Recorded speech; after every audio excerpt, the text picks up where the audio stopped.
Eto na, super good news just now, breaking news, good news mga DDS, update kay Tatay Diggs sa ICC. Ayan, syempre itong balitang ating matutunghayan ngayon ay nagmula kay Balitang Pinoy TV. At ito po ang inyong lingkod na si BT na magbibigay ng reaksyon at komento dito sa video na ating matutunghayan ngayon. At huwag na natin pagtagalin at sabay-sabay na natin panoorin ang laman ng video na hatid sa atin ni Balitang Pinoy TV at bibigyan natin ng reaksyon ng balitang ito.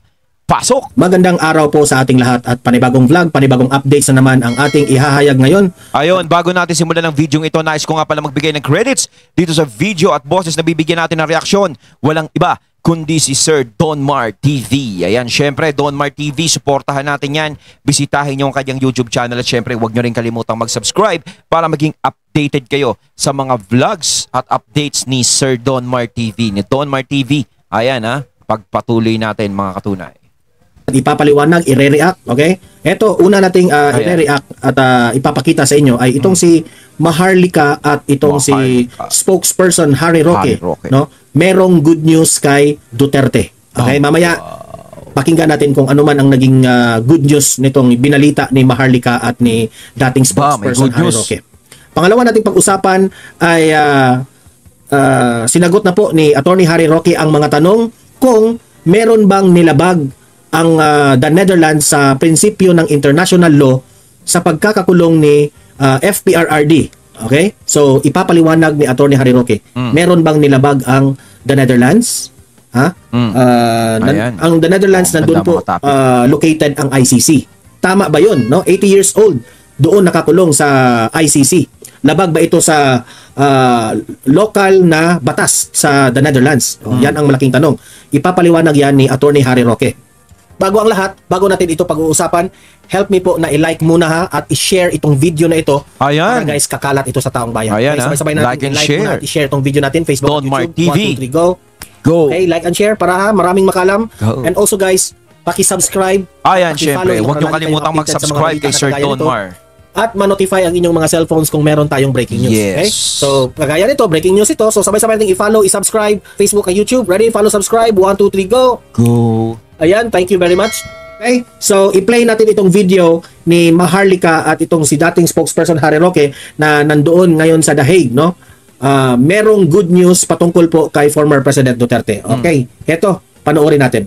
So sa mga pag-uusap niyo ni VP dito sa The Hague at alam ko may isa tayong avenue na gusto nating sundan para mapabilis ang paglaya ni ay pag-uwi ni Pangulong Duterte. So doon sa mga pag-uusap ninyo para sa kaalaman ng ating kababayan, dahil mga tao alam mo talagang frustrated na ang Pangulong Duterte magtatatlong buwan na dito.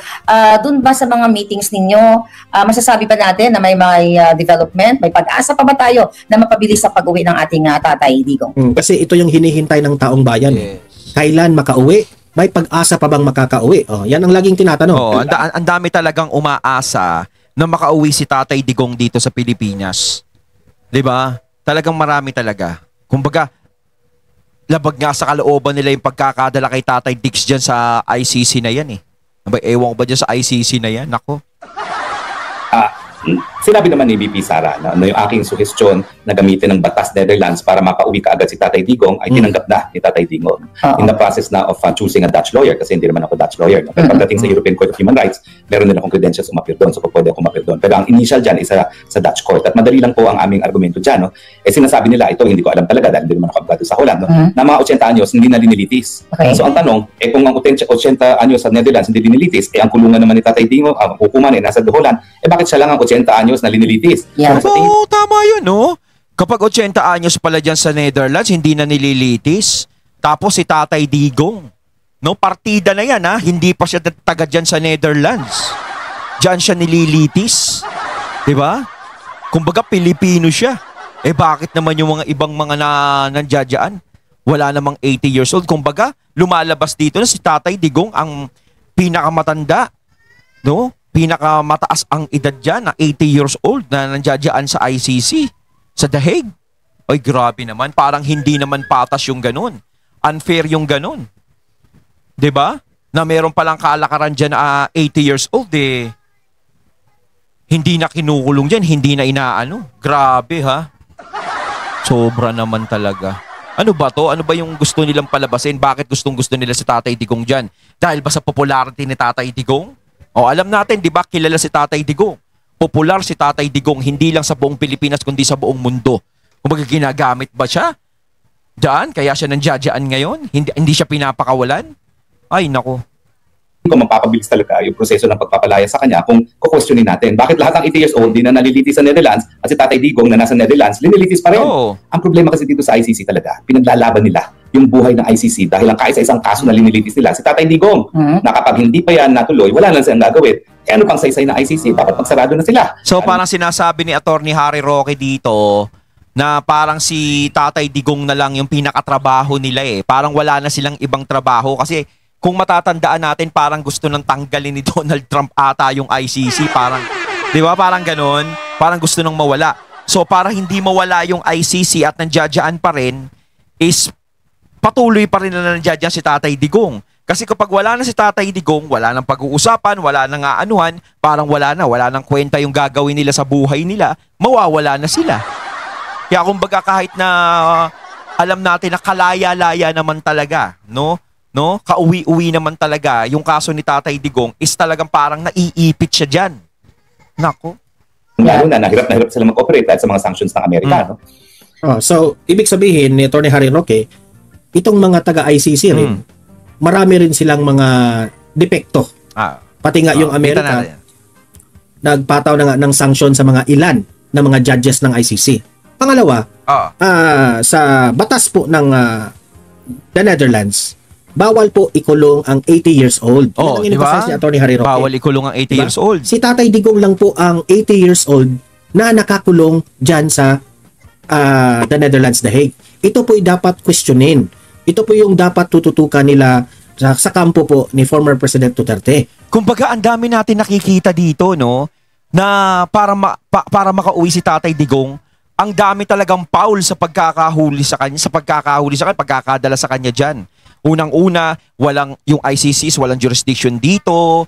Tapos, hindi naman ganun katibay talaga yung mga isinasampa kay Tatay Digong, yung mga nirereklamo sa kanya. Tapos, eto pa, alam natin na 80 years old, hindi naman pala kinukulong na dyan. 'Di ba? Tapos siya nandiyadyaan. Ang daming dahilan para makabalik si Tatay Digong dito sa Pilipinas.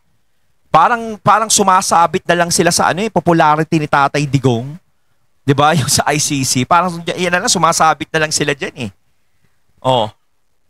Para mapag-usapan sila, hindi sila mawala sa ere, parang ganun. Kaya nga sinasabi natin kanina kapag wala na si Tatay Digong diyan, kuwari napauwi na nila, parang wala na sa isa yung ICC. Naku. Baka matanggal na tayo, mawala na tayo. Okay, kasi diyan pa lamang lusot na si Duterte eh. Hindi siya dapat doon pa lang Kasi he is already above 80 years old. Kitang-kita naman pala. Okay? Meron palang patakaran na ganun. May nilabag na dyan ang ICC. Kasi ang ICC is nandyan po sa the Netherlands. So kung gusto nating mapapabilis po ang paglabas ni former President Duterte, questionin rin natin ang local courts. Yan ang ibig sabihin ni Atty. Harry Roque. At kung yun ay lulusot tayo doon, kung tayo ay tama doon sa ating argumento na yan, makalabas ka agad si Tatay Digong. Okay? So, yeah. May pag-asa. In other words, may pag-asa. Sabi nila meron talagang pag-asa. Kapag yun ay mag-agree ang local korte ng Dutch. Pag-asa. Let's say, for example, makakuha na tayo ng mga Dutch lawyers. Okay, fast forward na ako. Ano yung step, ano yung mga steps? Ano ang mga steps at ano yung timeline? Well, maganda kasi mangyayari dyan. Kasi kauna-unang pagkakataon na magkakaroon dito sa Europa ng issue, ano ba epekto ng kidnapping doon sa jurisdiction ng hukuman? Illegal ang kidnapping, hindi ba dapat mawalan ng jurisdiction ng hukuman? So, magkakaroon ng kasagutan dyan. Alam mo naman, pinangangalandakan ng Netherlands, nakampyun sila sa karapatang pantao. So, sa tingin ko, malayo na magdesisyon sila na wala kami pakialam kung kidnapping yan. Tingin ko, ang maging desisyon nila bilang isang kampiyon ng karapatang pantao, dapat huwag na ituloy yan. Pero itong issue, paano yan? Merong kasunduan ng Netherlands at ng ICC na re-respetuhin ng mga desisyon ng ICC. So ano ngayon mangyayari kung ang desisyon ng ICC ay sa batas ng Netherlands salungat, sa batas ng Netherlands at sa karapatang pantao, anong mananaig? Correct. Mabuti na lang, wala namang sariling gwardiya ang ICC, wala namang sariling kulungan ng ICC. So sa tingin ko, kung manaig sa korte ng Holland, pwedeng mapalaya si Tatay Digong kahit ayaw pa ng ICC dahil wala nga sariling mga gwardiya. Kasi po, labag. So parang dito, ang laki pala ng pag-asa para makabalik si Tatay Digong. 'Di ba? Sa batas ng mga taga-Dutch. Parang isipin na lang natin mga katunay na nagbakasyon lang si Tatay Digong sa Netherlands. Hindi, 'di ba? Parang gano'n na lang isipin natin. Para wag na natin stressin yung sarili natin sa pag-iisip kung makakalaya ba si Tatay Digong, makakabalik ba. Alam natin na makakabalik siya dahil diyan pa lang nadidinig na natin, no, na marami talagang foul doon sa mga ginawa kay Tatay Digong. 'Di ba? Kaya malaki talaga yung pag-asa at isa pa, hindi basta-basta yung mga attorney ni Tatay Digong diyan. Lalo na si Attorney Kaufman, kayang-kaya nila 'yan. Yung 80 years old na Kaya relax lang Labag tayo. yun, ha? At meron ring batas na dapat respetuhin ang mga batas rin ng mga taga-ICC. Oh, ang respetuhin ng mga taga-Netherlands. Malay natin, si Tatay Digong makauwi. Pagdating ng araw, meron siyang magiging kapalit dyan. Sino kaya? Sino kaya mga katunay ang magiging kapalit ni Tatay Digong dyan? The government of Netherlands o ang korte ng Netherlands ang batas rin ng ICC. Yun ang pagkakaintindi ko, ha. Ngayon, sabi dito ni Harry Roque, wala namang pulis sila. Okay? Wala silang sariling labag sa bantay. karapatang pangtao yung Ganun ginawa pala yan. nila kay Tatay Digong. Oo. Itong ICC. So, kung mananalo po ang itong reklamo nila na ito, mapipilitan po na i-release si Tatay Digong kasi wala namang pulis ang mga ICC eh. Oh. Diba? Wala silang kapulisan dyan. Baga walang Meron nagbabantay. mga pulis Kumbaga dyan. sa Netherlands lang nanggagaling yung mga ano nila. Pero kung sa ICC lang, wala talaga sila dyan na ano, mga gwardiya, para ano, naku. Yung Dutch government. Kumbaga yun ang sumusuporta sa kanila. Yan ang ano. Kasi kahit bali-baliktarin mo, no, kahit irespeto pa natin yung batas ng ICC, pero the fact remains na hindi po maganda, ha, sa karapatang pantao sa batas ng Dutch, yung 80 years old kinulong ninyo. Tapos wala pang klaro na ebidensya na yung tao tama. na ay talagang guilty siya. Kasi parang ang nangyari, kasi parang inalis lang dito sa Pilipinas si PRRD. Parang yung ginawa sa mga ibang bayani natin na parang pinatapon sa ibang bansa. 'Di ba? Parang ganoon ang ginawa nila eh. Kasi syempre, alam naman natin, yung maraming chismis na umaano dahil mag-i-eleksyon. Kumbaga, tagpasin natin tong puno, tanggalin natin 'yan para humina yung PDP laban. Kaso hindi naman ganoon yung nangyari. Hindi naman naging mahina. Lalo pang lumakas. 'Di ba? Kumbaga yun yung pinaka-wrong move na ginawa nila noon eh. Yung pagkakadala diyan kay Tatay Digong sa ICC. Siguro kung hindi na lang nila pinakailaman si Tatay Digong, ayos-ayos pa sana kahit pa paano eh. Yun talaga yung nagpapangit sa political career ng mga naging kasangkot. No? Yung mga naging doon sa pagkakadala kay Tatay Digong sa ICC. Kumbaga nagkadamay-damay na sila kaya ganyan, hindi naging maganda yung resulta sa kanila nung midterm election. 'Di ba? Ang laki nung kinasira nila doon. Kumbaga wrong move. Ginawa nila yon kung kailan malapit pa ang eleksyon.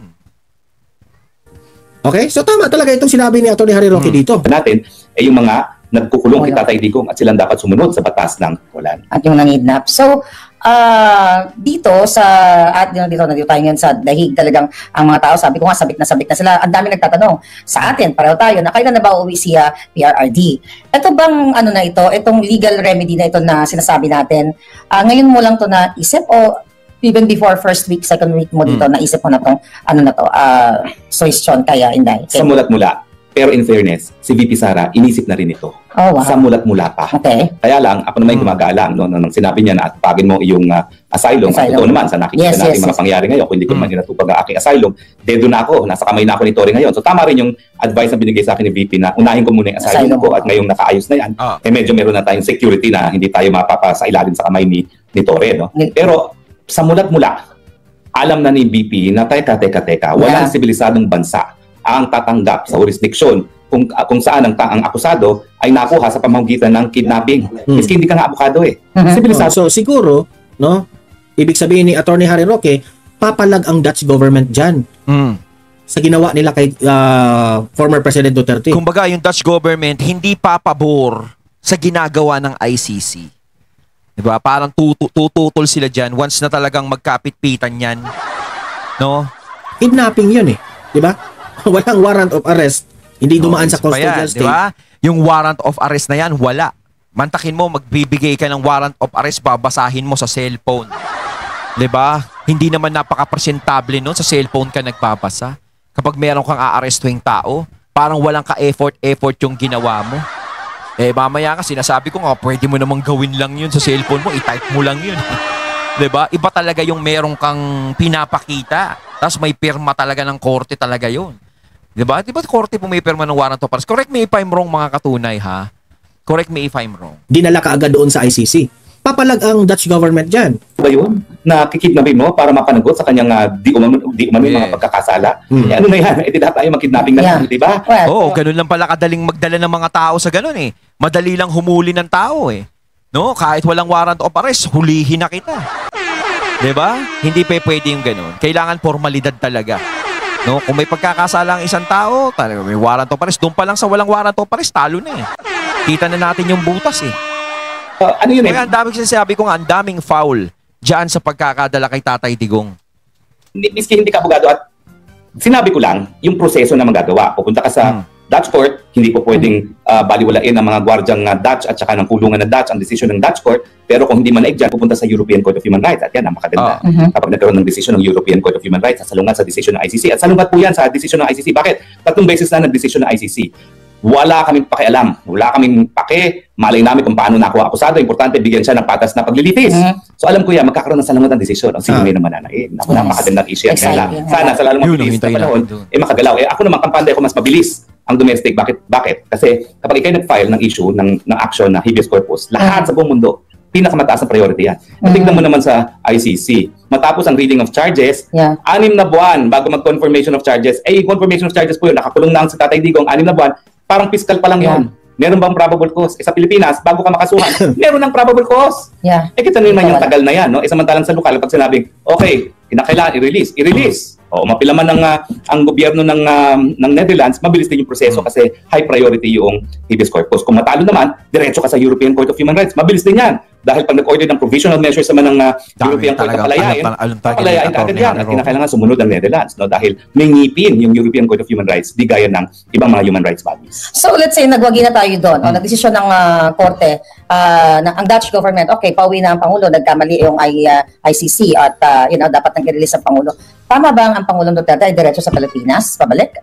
Or what? Paano ba yan? Sa tingin ko, yun ang gusto ni Tatay Digong, yun dapat ang gawin. Dahil kinidnap siya sa Pilipinas, dapat ibalik siya sa Pilipinas. Yan yung tinatawag nating reparation. Kapag lumabag ka sa isang kumbaga, pag nakaalis na si Tatay Digong dyan sa ICC, o nakita Tatay Digong na kung iikot-ikot muna siya, kung mamamasyal-masyal muna sa ibang bansa, pero syempre malamang ko, miss na ni Tatay Digong ang Pilipinas talaga, lalong-lalo na ang Davao. Diba? Talagang nako. Pag si Tatay Digong ay nakauwi dito sa Pilipinas, nako, ihanda nyo na lahat ng paboritong pagkain ni Tatay Digong, lalong-lalo na yung saging. May natamis na saging ba? Tama ba o mali? Diba? Yung paborito ni Tatay Digong. Prinsipyo ng international law, dapat itigil mo yung paglabag mo. Paano gagawin ng Netherlands yan? Sa pamamagitan ng pagpapalaya. Tapos, mayroon tinatawag na reparations. Ibalik mo yung sitwasyon bago nagkaroon ng paglabag. Nasaan ba si Presidente Duterte bago nagkaroon ng paglabag? Nasa Pilipinas. Ibalik mo siya sa Pilipinas. Meron pang danyos na dapat bayaran para lahat yung mga consequences ng pagkakamali, kagaya ng pagkakakulong na 6 na buwan, magkaroon naman ng katumba sa pera, no? Naku, mukhang yayaman pa ata si Tatay Digong. Tatay Digong, alam ko, nakulong ka, sorry ha, pero... Tatay Digong, sabi na Attorney Harry Roque, yayaman ka daw. Sana all. Diba? Tatay Digong, pag nandito lang kami. Pa-blow out na lang kahit sa mang inasal na lang. 'Di ba? Pero si Tatay Digong, pabalita ko, meron siyang binisita diyan sa Davao, yung kinakainan niya ay McDonald's. No?